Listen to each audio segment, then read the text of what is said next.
As my local loud and proud crazy knitting lady, I am here to tell you the great reasons why you should embrace being one too.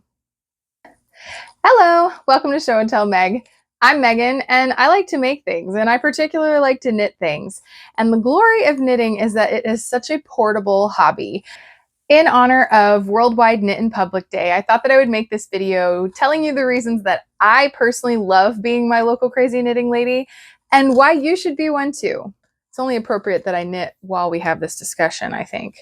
I have long embraced the fact that I really like knitting. I took up knitting simply because I wanted to, but I have kept with it over the years because I find it to be really meditative. I've had issues with anxiety and things like that over the years, which thankfully are very under control now. But at the time, it was really beneficial for me to pick up my knitting when I was having a hard time. And so when I was in social situations that I didn't necessarily want to be in for the extended period of time that I was, or if I just had a hard time sitting still and doing whatever it was that I needed to focus on, I started bringing my knitting.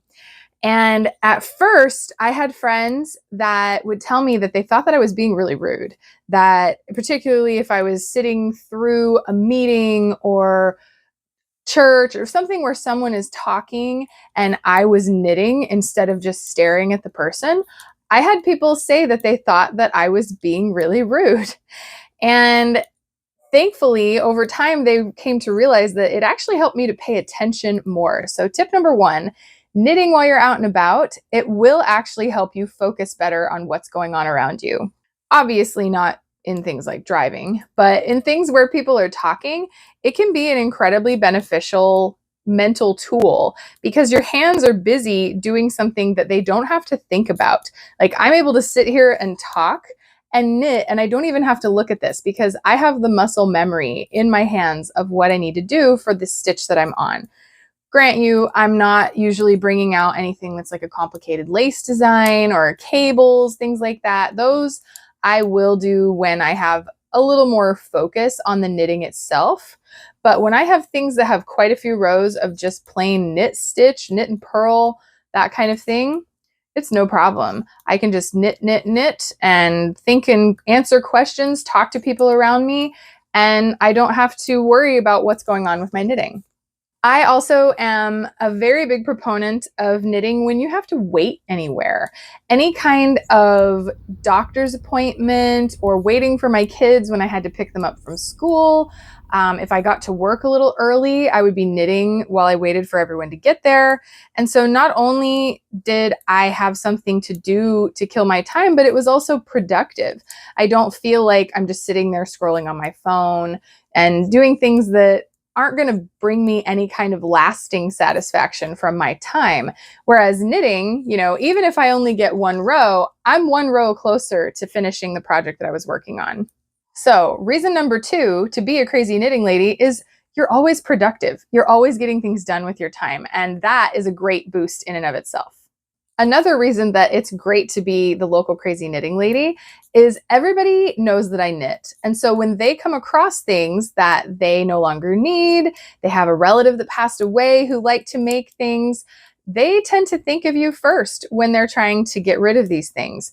And I have received some truly amazing tools and yarns, and this goes for knitting as well as sewing. I have received some of the best materials that I have ever gotten for free from friends who had no need for it. And I'm the first person that they thought of because they always see me knitting or they always see me wearing something that I've recently sewn for myself. And so generally it's been my experience that when people know that you're passionate about something, they will remember you for it.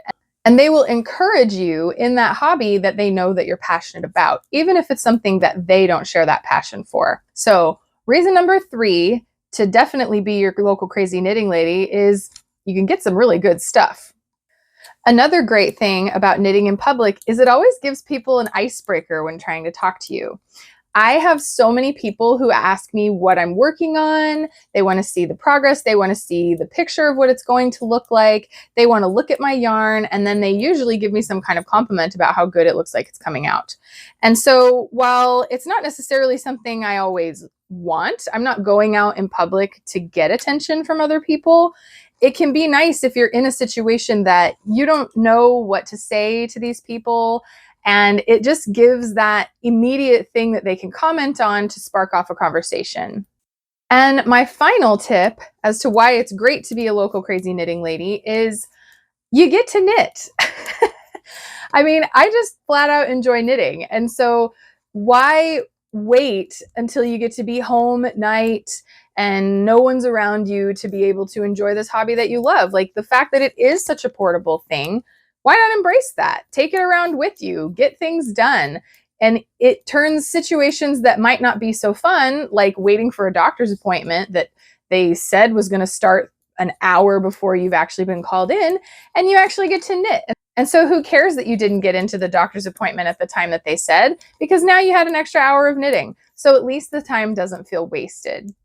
So I hope that these things can be encouraging for you. If you have any kind of issue with knitting in public, just say heck with it. You enjoy knitting. So take your knitting out, take it with you, make things that you love, let other people see that you love it. And you know what? You might start a trend, or you might find other people that you didn't know appreciated your hobby, and you've got new people that have good things in common with you. So there's so many benefits to knitting in public.